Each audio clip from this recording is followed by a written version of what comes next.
brought an excitement, enthusiasm not only to our school but to our district, working with our summer school programs. He just loves people. He has a passion for people and teaching people how to live right, do right, think right, be right. I mean, that's who I see Kobie being, and the inspiration he's been to our kids and to myself as a principal. And Rondo said, and Billy saw Rondo, he said, Rondo said, I was going to beat you up this morning. What did you say? I was going to beat you up at lunch. What did you say? I was going to beat you up in gym, but the gym teacher saved me. But now, there's nobody here to save you, and I'm gone. Champion, I think like a champion, I speak like a champion, I act like a champion, I live like a champion. Champion,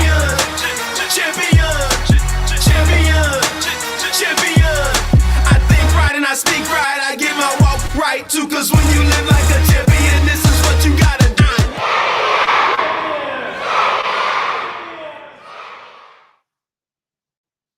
All right.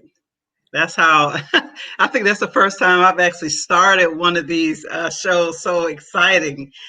Thank you so much for being here with us today, L Kobie Da Wiz. Welcome everybody to this week's Building Power. As you can see, we have pretty exciting segment set up here for you today. And I am talking to guest L Kobie Da Wiz, who is an international award-winning author, poet, speaker, presenter, storyteller, edutainer. I like that one. Master teacher and powerful transformer of schools and organizations.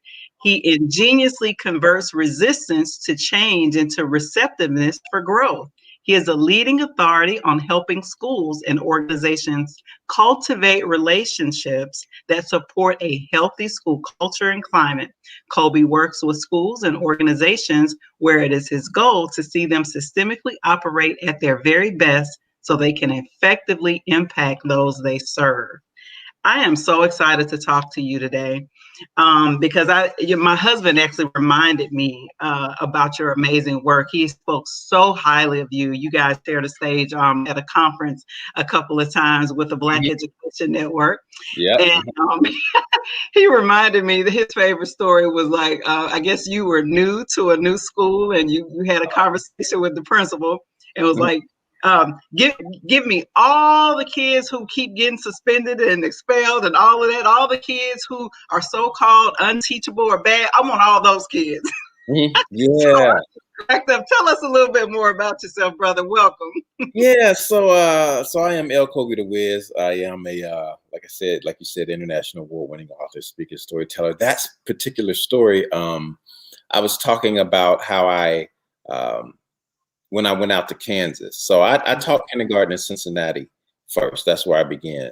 Yeah. And then I went out to grad school in Kansas State University to get my master's in education administration. And after that, I decided I was going to stay out there for a while.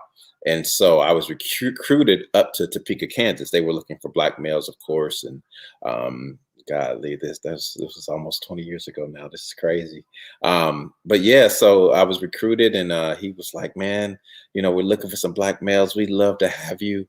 And I said, absolutely. I said, I got one request though. And he said, what's that? I said, I need you to send me to the lowest performing school in the district. And he said, we can absolutely do that because we don't get any request for that. So absolutely. And he said, you know what? I actually happen to be the principal of that school. Hi, I'm Duke Palmer and welcome to, Topeka USD 503, so 501. So I ended up getting to the school and, got to the school, Avondale East Elementary. It was in the heart of East Topeka.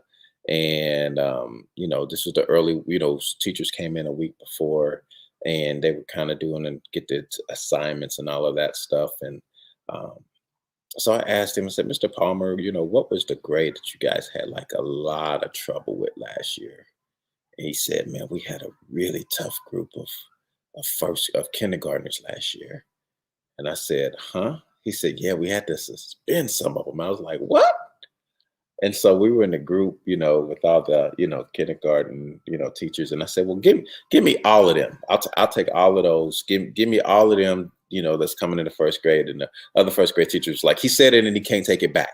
You know what I'm saying? So I end up, we had to get special permission from the district because I ended up with 28 kids and the other two first grade teachers had 16 and 17 because so I had more than 10. So anytime like an overload class. So anytime you have more than 10, like you got to get special permission because they were trying to, the class is supposed to be evened out. But yeah, I had 28 of them. So and 14, half of them were on drugs. Half of their parents were on drugs.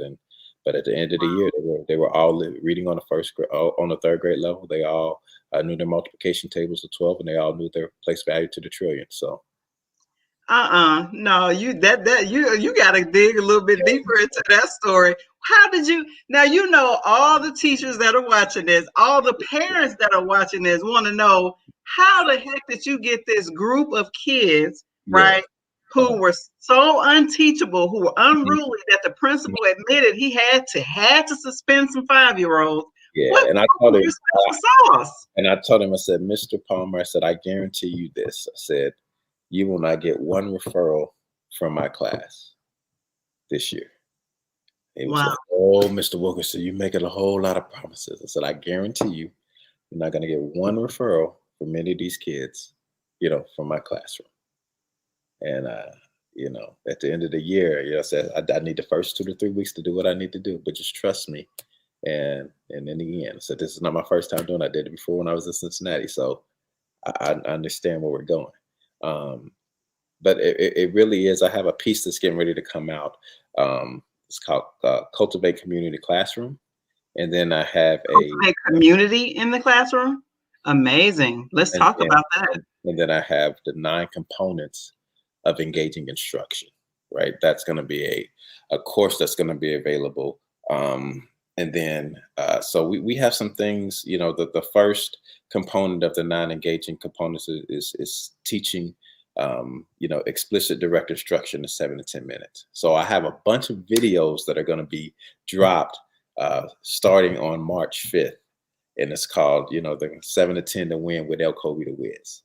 And so we're going to be starting off with the early childhood and then going all the way up. So I got March 5th is going to be a big date. So lots of things that are coming out on March 5th. I got a album, Fun with Fairy Tales, that's dropping March 5th. Little Red Riding Hood is going to be dropped on the YouTube channel. Fred and Mary, that's up. It's going to be, the video is going to be dropped there. So they're all going to be available. And so March 5th is going to be a big date. So stay tuned. And maybe shortly after that, we come back and you can see some of the stuff that we have released and have another kind of. Yeah, I would definitely love to have you back. Certainly, I'm sure you had to adapt some of your lessons for virtual or online environments since a lot of the schools are virtual and online. And how has that been, I guess, for you now, in terms of what kind of, I guess, strategies are you working with parents who are home and trying to support children, or those who may not even be able to be home to support children, but also the educators themselves? How has things kind of changed for you in your daily work? Yeah, so I'm actually getting this evening. I'll be doing a piece for a school district up in Chicago, Dalton 148, and the piece is called "Power Parenting During a Pandemic." Wow. And so that's going to be talking about some of the strategies and just what do you do to just kind of connect and help your students and also help your family. During the pandemic, like what does that look like? I mean, for me, this has been a humongous change. I know. Yeah, for me too. I mean, for everybody, right? This is something that nobody's ever done before. Literally, last year around this time, I was out in California and working in the school district, and I was consulting some superintendents and working with some teachers out there. And part of the piece was, Kobie, what should we do? And, and I was like, man, this is nobody's ever done this before. Shortly after this, March 13th was the last time I was out there. Coming home, I think that's, what was that, March? March 13th. And shortly after that, in April, I started what I called a hump day huddle up. And what? Hump day huddle up. Okay. And it was done on Wednesdays. And what I was doing was getting a lot of the leaders from across the country and school districts I was serving in. So I had, folks on there from California, folks on there from Chicago, Detroit, Ohio, Texas, Louisiana, all the way. So all these administrators, and they were like, so what do we do? And we're thinking about doing this hybrid schedule, and I was just like, I really think that you should really shift and look at going virtual the whole year. No, it'll be gone like towards August, and we'll be, and towards May, July. Quite a few of them called me back like, man, we should have just did the virtual thing the whole year, because I was telling them, like, so the hardest thing about teaching isn't teaching, right? The hardest thing about teaching is preparing to teach. And if you don't give teachers the space, right, to prepare, if you don't know, let them know what they're doing, then they're going to fail. And, one of the superintendents like, well, I was thinking about getting some of our seasoned teachers, and then they could help the young. And I said, stop. I said, this year, everybody's a first-year teacher. Every administrator is a first-year administrator, right? I've been doing consulting 16 years. This is my first year. Like, everybody's back to year one because we're in something we've never been in before. So you can't be like, well, let's get the pandemic education experts, right? There aren't any. You know why? Because we ain't been in the pandemic. Like, the last one was like 1918, 1921. We're making them now. We're making them now. Yeah, them folks dead. Like, they gone. You know what I'm saying? Like, they gone. So, and it was a different time. But one of the questions I posed, to the administrators, they were trying to like get back in schools. Like, how do we get back in schools? Like, how do we get back in schools? We got to get these kids. I said, what if you're fighting to save a system that shouldn't even be? Ooh. You got to unpack that one. I said, what if you're fighting to save something that shouldn't even be? Like, we are fighting, right, to get kids back in school, as opposed to answering what I feel is the most important question, which is this: how do we best educate students outside of a traditional school environment? Let's talk about that. That's the question. That's the question. Right? That's the question that folks need to be spending their time and energy, because any superintendent, any school who is smart, right, will now and forever have some type of a virtual component instilled into their educational practice and praxis. And so, there's been some really good things that have come out of this pandemic, as opposed to some really bad. This has pulled the sheets off of all the type of inequities that were already there and just magnified it, to a whole level. Absolutely. Yeah. And people are like, well, all this stuff was already here. Mm-hmm. What happened is just the magnifying glass has now been put on it.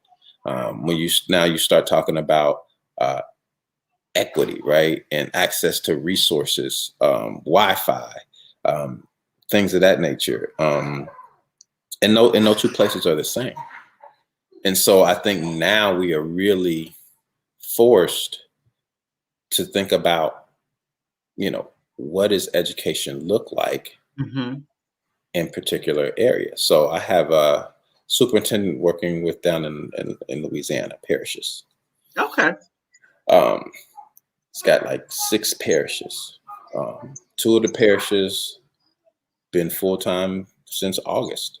Mm-hmm. All right. 2 of them have been. I was going to say a lot of schools in the South are actually open. Yeah. Mississippi, Georgia, my family, I got family down in Cobb County. They're open. Yeah, and had no issues, right? And then 2 of them were hybrid, right? And then 2 of the parishes have been virtual the whole time, right? And so I applauded him because we have this thing where we have to, all kids need to have the same thing.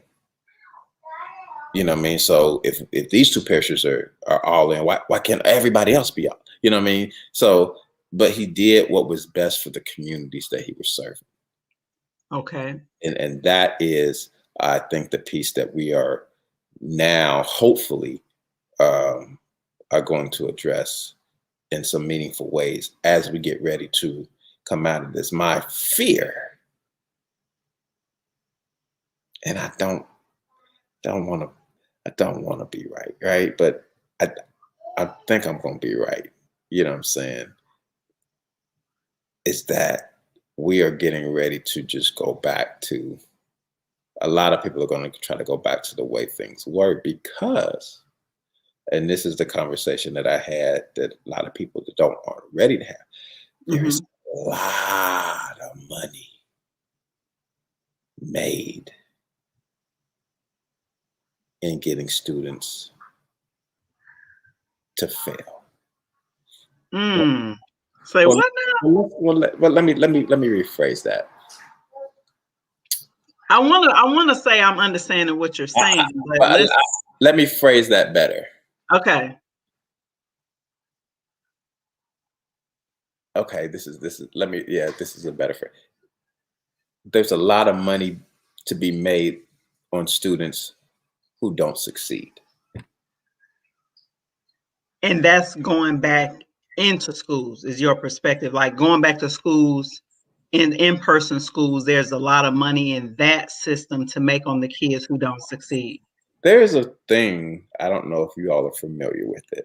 No, we want you to teach us. Google it. It is called the school to prison pipeline.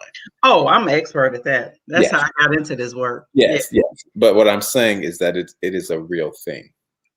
Oh, I lived it. Yeah. They targeted my baby son when he was 3 years old. Yeah, preschool. You talk about suspending 5-year-olds? No, he was. They expelled my baby when he was 3. Yeah, it starts in preschool. I'm with you. Yeah, it starts in preschool, right? Starts in preschool. When they literally still babies. So talking to a couple superintendents, this is one of the things, and they are, Black superintendents. We will, not state the district or their names to protect the innocent. But he was saying that, what he has not heard a lot about? He has not heard a lot about kids being suspended, right? He hasn't heard a lot about, a few of them have, unfortunately. Yeah, but in his district, right? So he said he hasn't heard a lot about kids being, put out of class. So now he's thinking, right? Maybe we don't actually have to suspend kids. Maybe kids can just not be actually in their class, but be in an environment where they can still get the instruction virtually. Well, the one problem that's happening, and I don't know if this is Louisiana that you're talking about. So I don't know if you saw there's several high-profile cases where Black children, in particular, out in Colorado, we featured the mom on this platform where that young man was suspended for having a toy gun. And the teacher called the police, and they on virtual. Listen, if that is classic racism, right? If you didn't think racism existed, like that is a classic case of, white supremacy looking to suppress and oppress, right? Someone who doesn't look like them and try to take them or put them in a position that is less than comparable for his success. Mm-hmm. They're at home. Yeah. And in their own house. But it don't even matter if even if they did have a gun in the house, they in their own house. The last time I checked, you can have a real gun in your own house. Yeah, so it don't even matter if it was an M16 or AR-15 or, if it was real guns. That's what I'm saying. If it was real guns, you have a right to have a real gun in your house. Yeah. I was just like, man, and they did. I was just like, I hope they get a great attorney. Because I believe they are. Yeah, I believe the family. Yeah. And they happen to be a military family because it was you gonna cut that check. That's what you're gonna do. I'm trying Yeah. to my best. And then the other case, I don't know if you heard about this, but this was with a young Black girl. So these have been Black children still being targeted. So that, like you said, that lets you How know about that that? these are the same teachers that are targeting the same children. But the Black girl was actually sent to jail because she didn't turn in her work virtually. She didn't even turn in her assignments. Now, of course, she was already in like some kind of diversion program or something where the judge say you have to go to school. Mhm. And so when she didn't turn in her assignments, they literally sent her to jail. So the school to prison pipeline, these people have still figured out how to Oh, suppress yeah, her. we gotta get this money, right? Because Yeah, there's money to be made off of the backs of Black and brown students. You know what I yeah. mean? And so like it's So your ideas, so you focus on, and this is the question that I have for you because this is actually personal, honestly, okay. for me and my own like individual family, but also of other families that I know of. I have a national network of people that I keep in touch with, and no matter what region of the country, there's something happening with regards to the virtual learning experience and early childhood. So I have a 6-year-old. And when COVID hit, she was in kindergarten. So my district here in Maryland, which is the largest school district in Maryland, was able to get online pretty quickly and kind of get things up and running pretty quickly. But for her and for many of her little peers, they stayed on that virtual learning all of about 10 or 15 minutes and they was off doing something else, right? Like, just sitting kids in front of a computer. I just want to get your thoughts on this. Sitting kids in front of a computer, in my mind, can't be for 6 to 8 hours, can't be described as public school. No, And I no. think that's where my tension is with it. Yeah, So I would love to hear. We're actually homeschooling. Like we unenrolled her, and we're just homeschooling. So I would love to know what your thoughts on, as from an expert perspective, on early childhood in this whole virtual learning environment. yeah, I think there is that's the question, right? How do we best educate students in the midst of in a non-traditional schooling environment, right? And I think there's a space. I think 6 to 8 hours, like for anybody, is too long to be sitting in front of a computer. I think it has to be broken up. I think kids can watch TV, they still can play, but I think anytime, like it has to be broken up, and there has to be meaningful engagement. I think what this pandemic has taught people, hopefully, especially parents, right, is what teachers really go through, right? That's on one end, right? I hope they get that.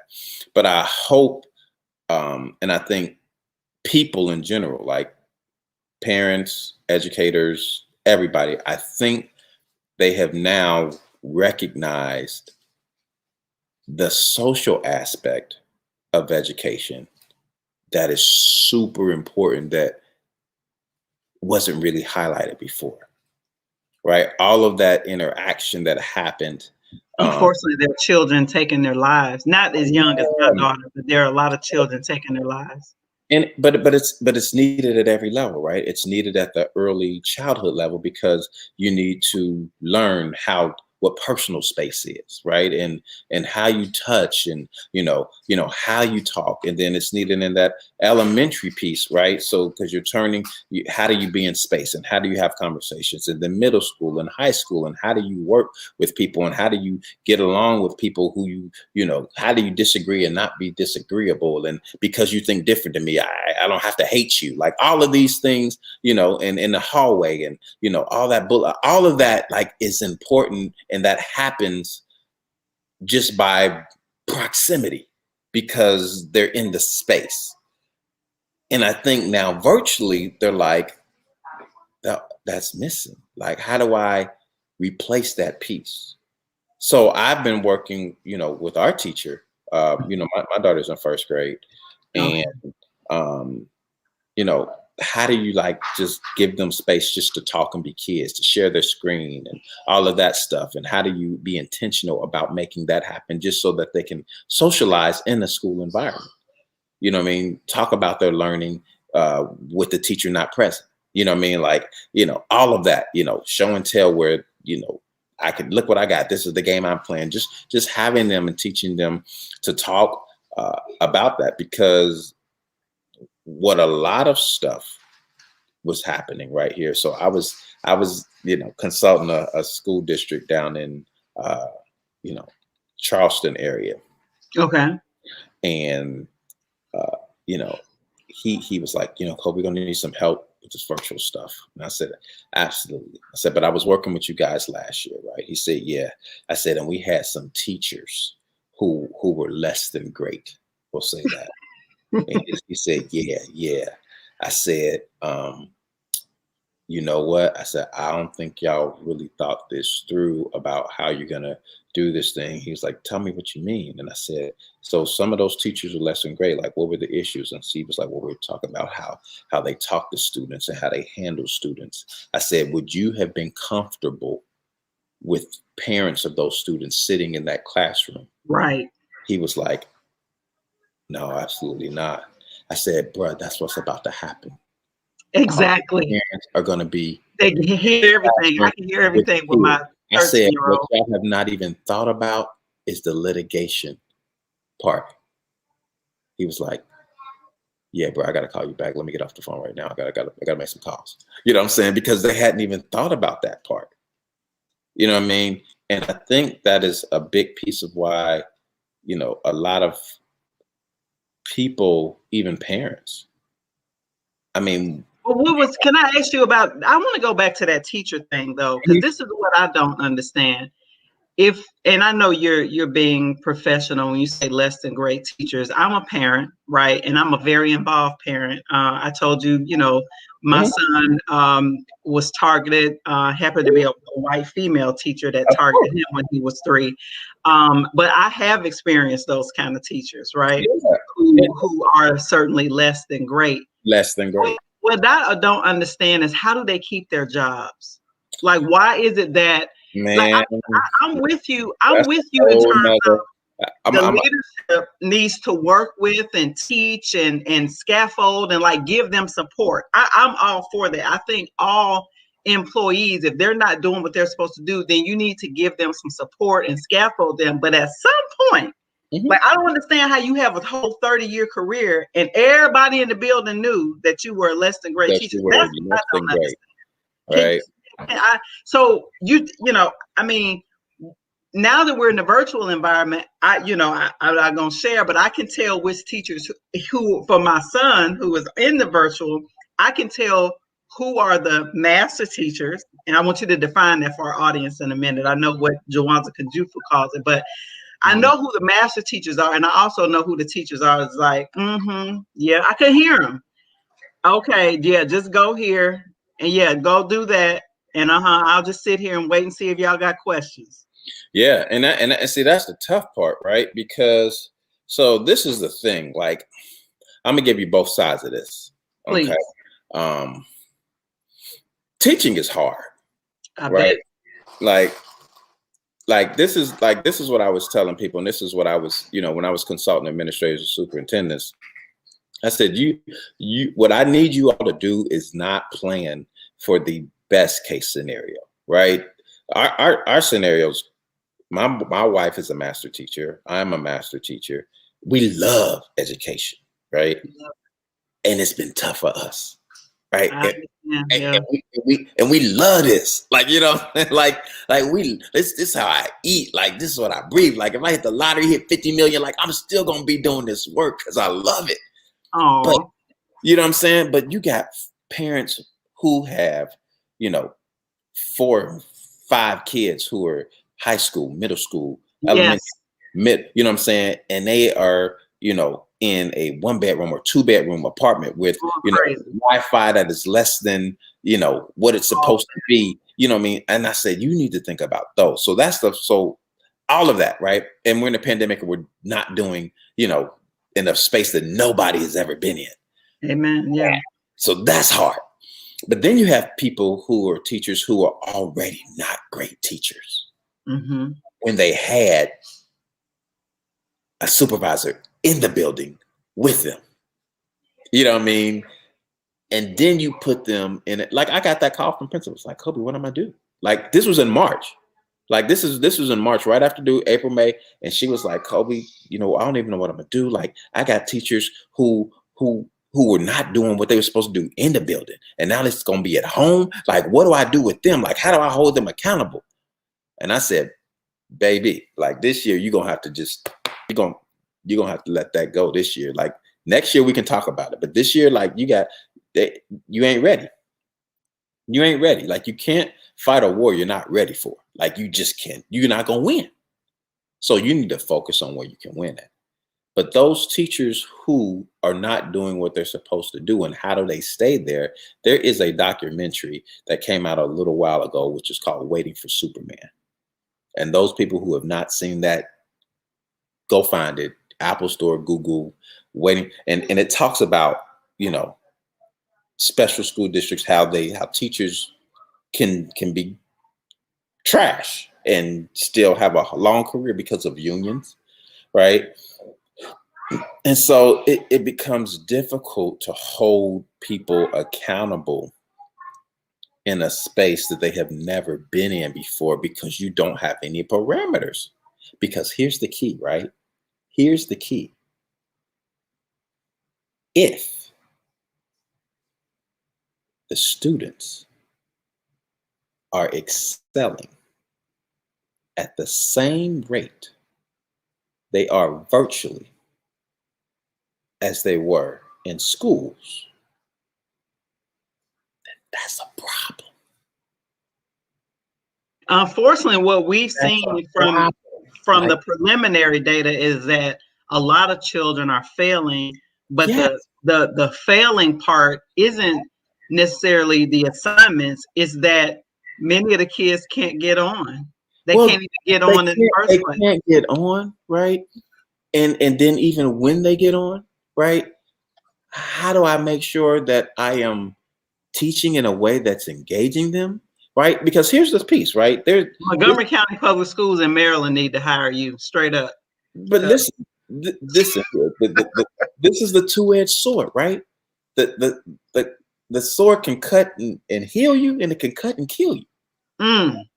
So there's students who are in a virtual space, and they are smashing it, right? True. They are excelling because they had all those other pressures. Like I've talked to some high school parents. She's like, look, my kid is kind of sickly. You know, she ain't had a cold. She is doing better than she has ever done in school. She actually likes school now. You know what I mean? Like, so you have those students too, right? But then on the other side, you got students who are literally here where I'm at, Columbia, South Carolina, that I was meeting with.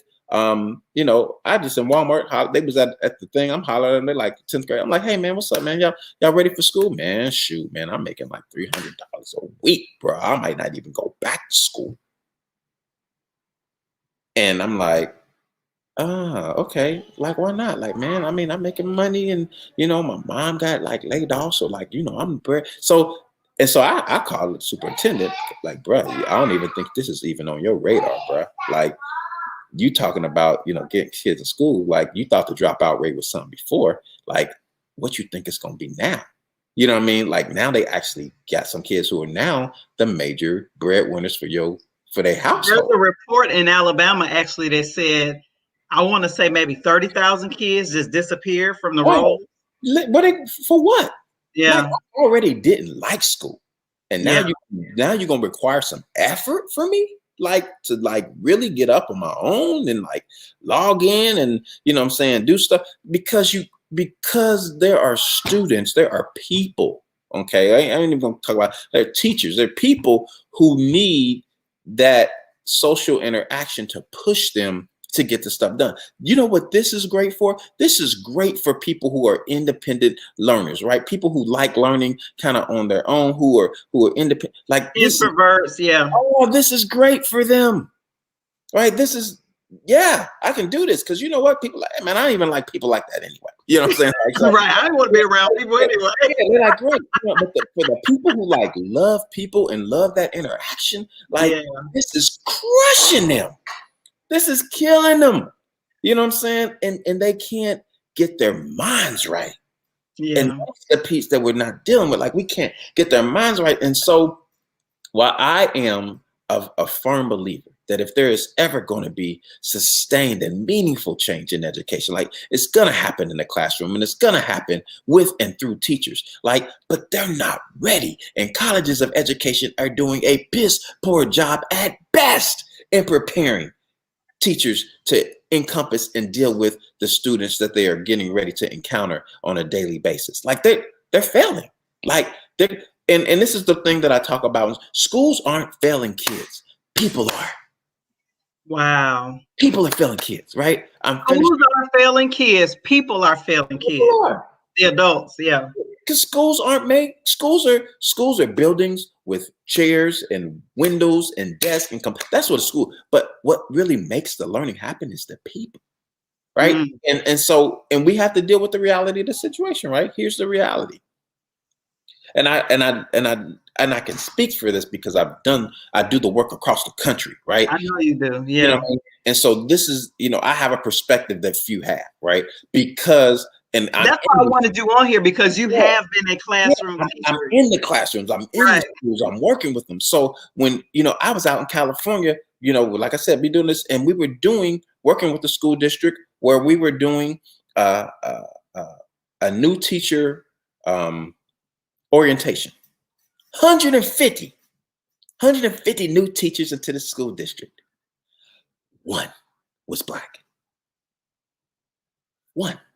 Black or brown. In California, the majority of the kids are Black and brown out there, or color, Asian, everything else. Oh, so here's the thing. And all the teachers was white. Oh, but that's the thing. Nationally, I think 83% white. Yeah. Of the teachers that are teaching Black and brown students are white, or white women. White women, yeah. But this is the thing, right? So, but watch this. I work in schools in the South too. Black superintendent, Black principal, Black teachers, failing our Black kids. Damn. So it ain't got nothing to do with the color of your skin, but it has everything to do with your character, your consciousness, your commitment, and your ability to care. That's what it's about, right? So you mean to tell me those of us who talking about hiring more Black teachers across the country, that ain't it, huh? It ain't gonna happen. Like, listen, I ain't new to this. I'm true to this. Like, I do this. You know what I'm saying? Like, I do this. You know what I mean? And I've been doing this, thankfully this will be 17 years this year. Full-time entrepreneur, love to learn educational group, you know what I'm saying? Going around, like, they not coming because teachers are failing and falling out of the profession just as quick as they're getting in because they're improperly prepared, right?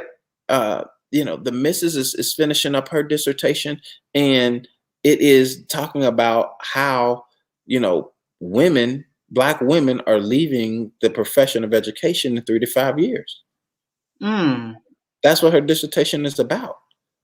And is it the pay, or is it just that the teaching is so difficult now because they're ill prepared for the classroom? All of that. It's everything. It's the pay, ill prepared. It's the pay. It's the ill preparedness. It's the lack of support and good leadership. It's I hear your baby girls in the background. Yeah, that's them. That's 4 and 6. We're working from home. We got our babies at home. Situation, right? This is our world now. That's our world. Yeah. So that whole point it's all of that. And so when you take all of the structures that are not in place for student success already, right? Already not in place. Right. And then you take and put that and add a virtual component, like for everybody, for teachers who have not been taught how to prepare, right? First off, good engaging lessons, period, in person. In person. What you think they're gonna do? You got teachers who could not engage students in person. And then you're gonna take them and put them on a screen where I can't even touch them, where I can't even use proximity. Like, what?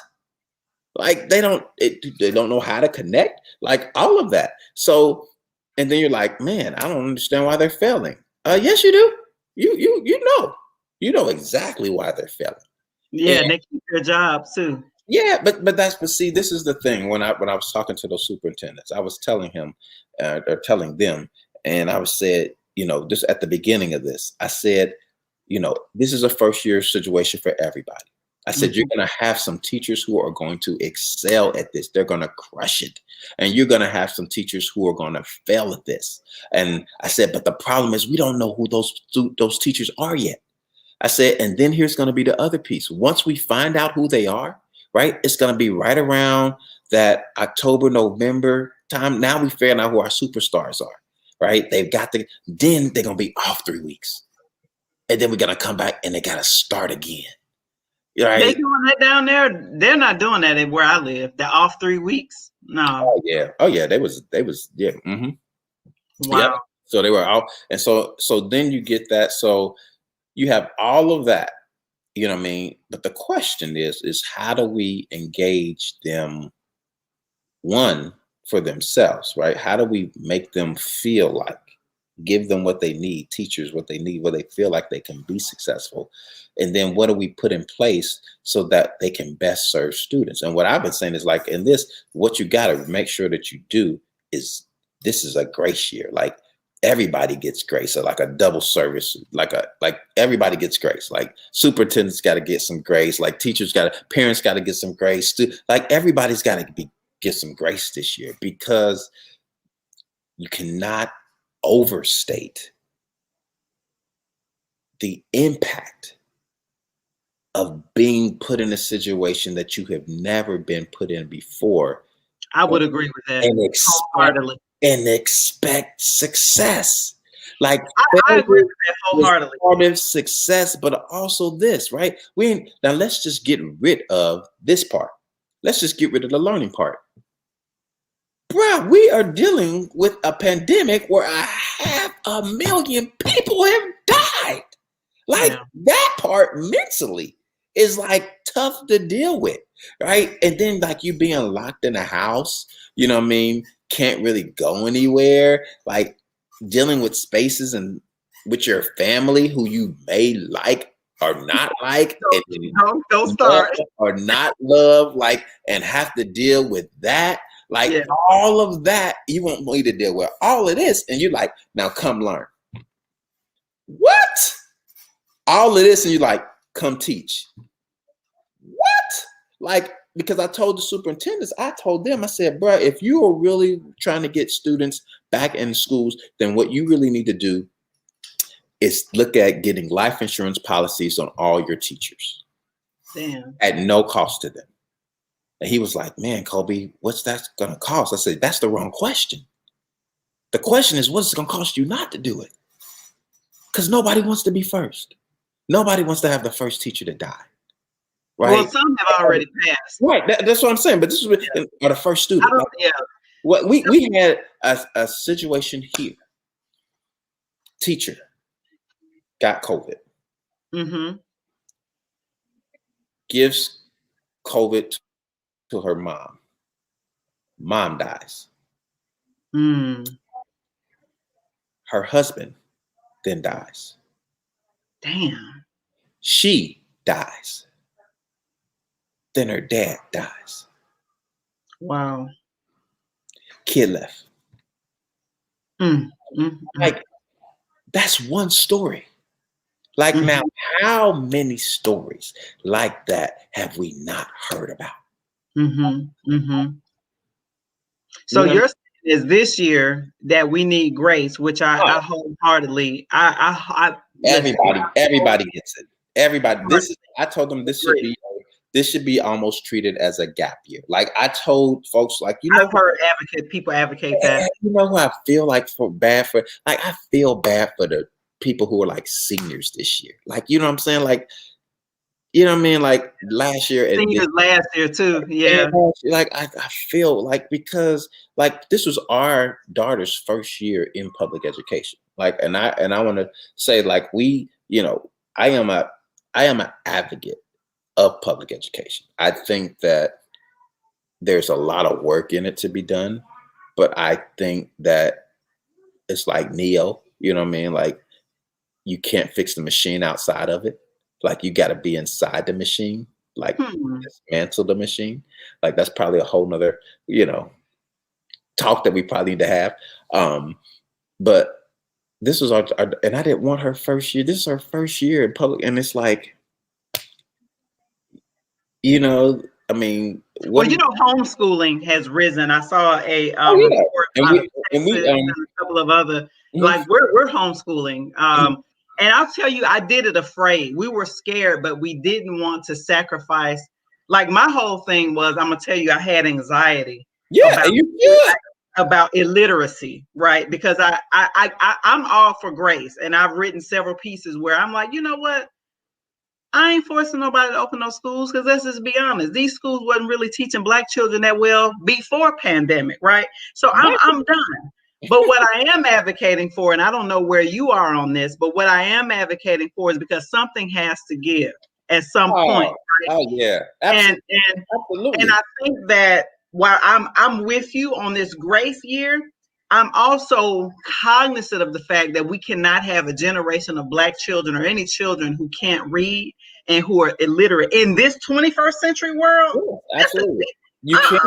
We can't have that. And so I think, so what I have been advocating for, and there's been several bills, I'm not sure if there's one down in South Carolina. This would never happen in Maryland, what I'm about to say, because of the way that our state legislature is made up.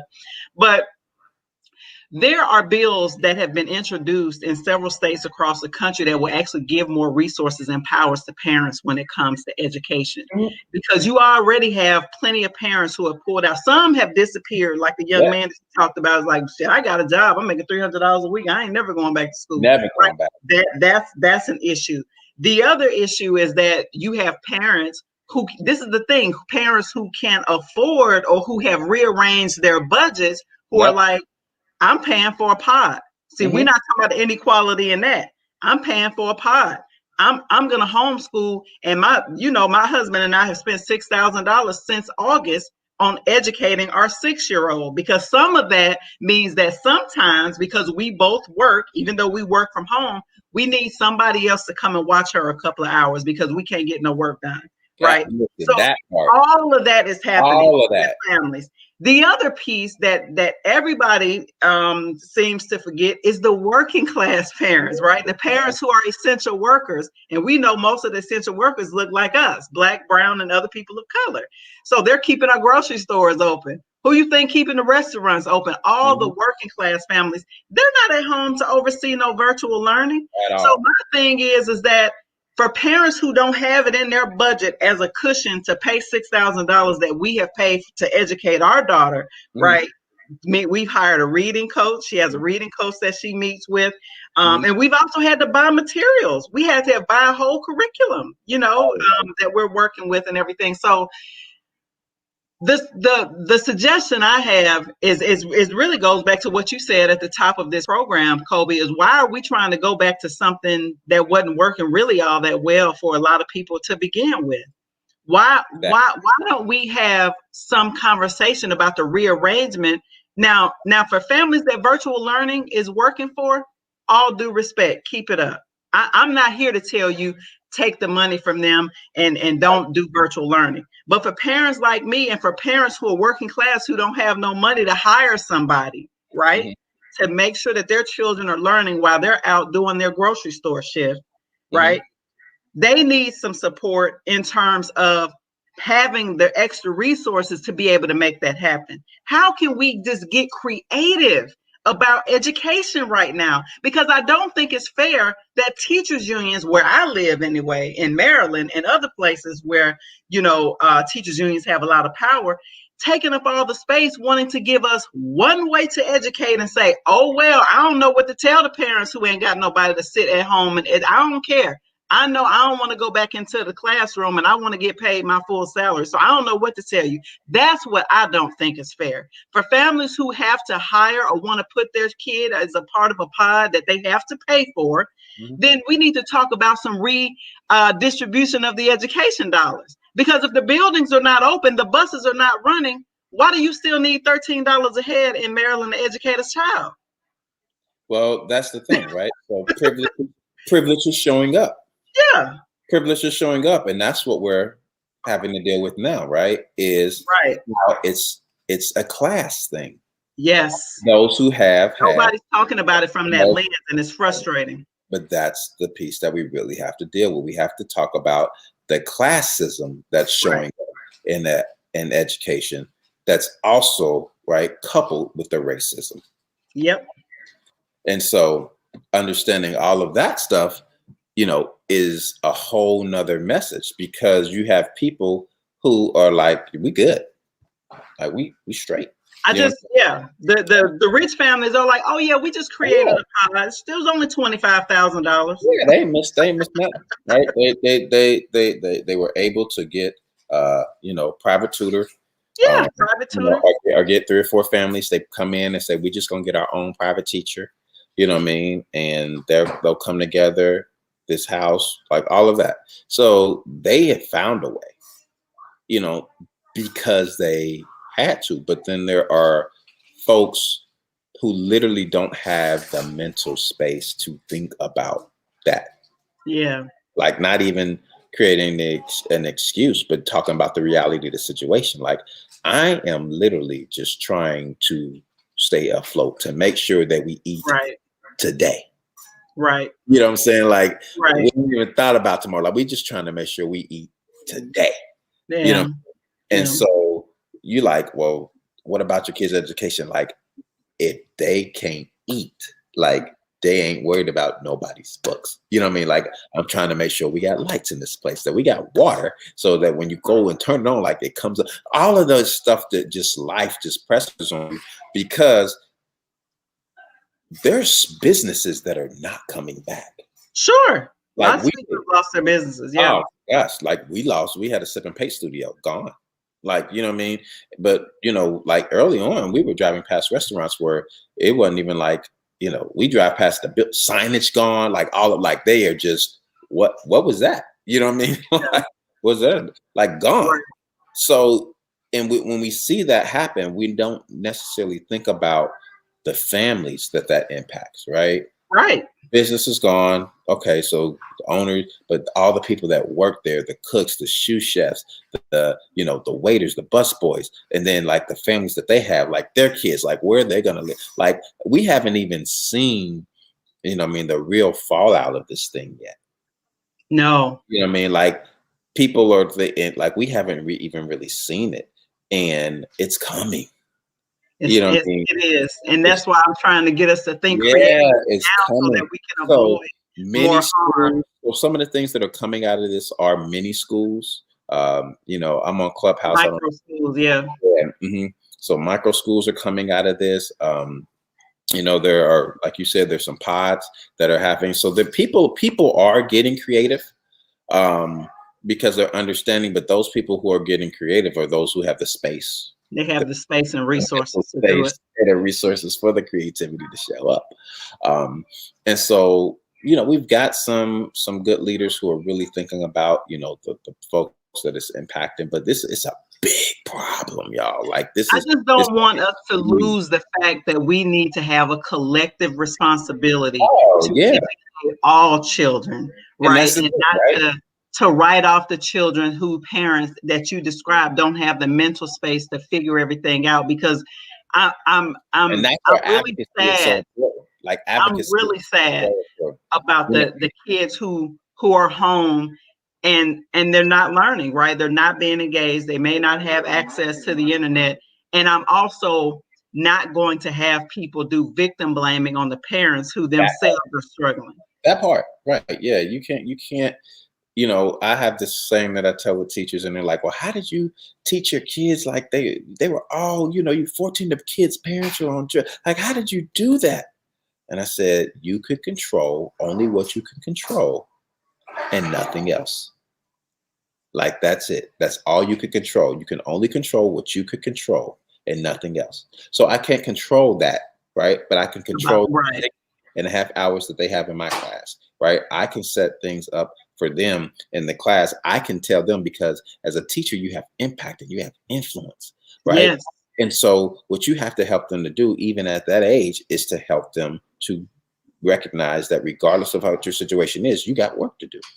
So I only had 3 rules in my class. The first rule was always do your best. Second rule was never give up. And third rule was do all your work. Like, that's it. Like, that's how I use to shift and transform schools.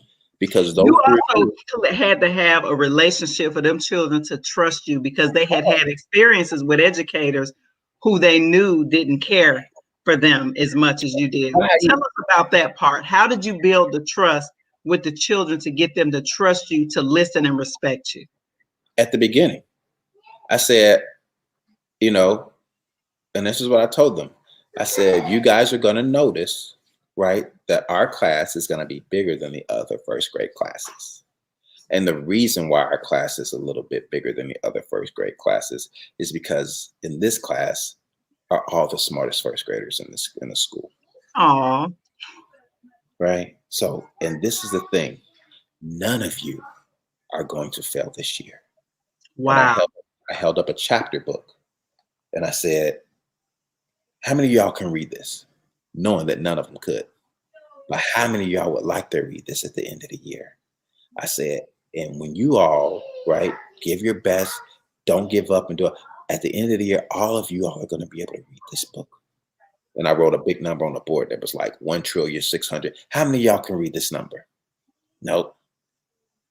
But at the end of the year, you guys are all going to be able to read this number, right? And I wrote like some words, like, I mean, in this class, some of these kids didn't even know the alphabet, right? They didn't even know letters, right? But it's never what you teach. It's always how you teach it. It's how. I love that. Never the what. It's always the how, right? And this is the thing, right? In order to get kids to read. So when I tell teachers, I say, you want your kids to read, right? They're like, yes. So in order to read, what do you have to do? You have to be able to read words, right? Mm-hmm. That's literacy. But you can't read words if you don't know letters.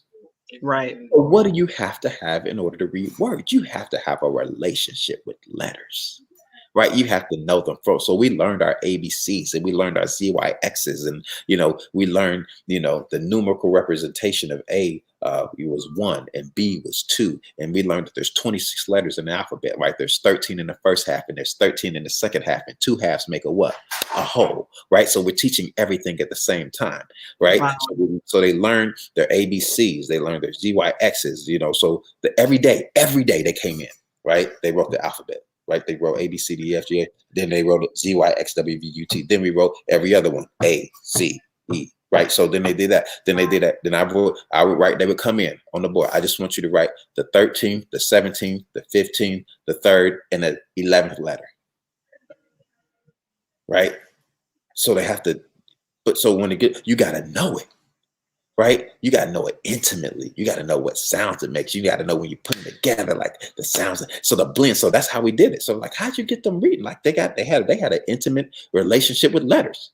Like you can come in and ask any of them, what's the 25th letter of the alphabet? And, why? What's the, what I mean? And so we took that and we did it with numbers, right?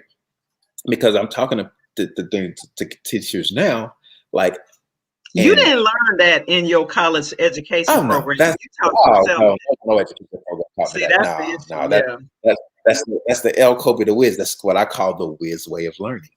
I love it. That's the Wiz way of learning. And because they don't teach, we teach stuff in sections, but you got to teach it all together because that's how, like, that's the thing. This is the piece, and I do this piece with mathematics, right? We got the Wiz way of math that's coming. They teach addition, then they teach subtraction, and then they teach multiplication, then they teach division. But it's all teach it all together. Yeah. But you should, right? Because all they are inverses of each other, right? Because all multiplication is repeated addition. Like that's all it is. And all division is repeated subtraction. Like that's it, right? And the opposite of addition, okay, and the opposite of multiplication is, so you teach it all together. So we talk about what's in a number. So this is how how did you get your kids learning place value to the trillions? Because I taught them 100, right? And I taught them the power of 10, right? 10, 10, 10s, right? I got a whole song that's coming out that's dealing with tens. But this is the thing. If I can teach you to count to 100, then I can teach you to count to 999. And if I can teach you to count to 999 and recognize numbers to 9, then I can teach you place value to the trillions. Because when you read big numbers, you only have to read 3 numbers at a time. Yeah, I like that whiz way. We're going to have you back. This has been an amazing hour with you, L Kobie Da Wiz, and I appreciate you. Can you tell the audience where they can find you? Yeah. And also, if people want to contact you, where can they find you? Yeah, if you're on Twitter, if you're on Instagram, everything is at L Kobie Da Wiz. L Kobie Da Wiz on YouTube, L Kobie Da Wiz and on Facebook, L Kobie Da. It's all L Kobie Da Wiz. So if you're on whatever platform you're on, you know what I mean? I have a thing on TikTok. I haven't used it yet. We're getting there. But on Instagram, and guess what? You want to email me, lkobiedawiz@gmail.com. So, if you can remember L Kobie Da Wiz, you got me. You know what I mean? So you can reach out. I work with schools. I work with, school districts. I do teachers workshops. I do leadership development with leaders. And so, we're about this work. I got like a couple books that are coming out. March 5th I'm going to be launching a whole bunch of stuff. I got albums. I got new books that are coming out. So yeah, man, but definitely reach out. If you think I can help your school district.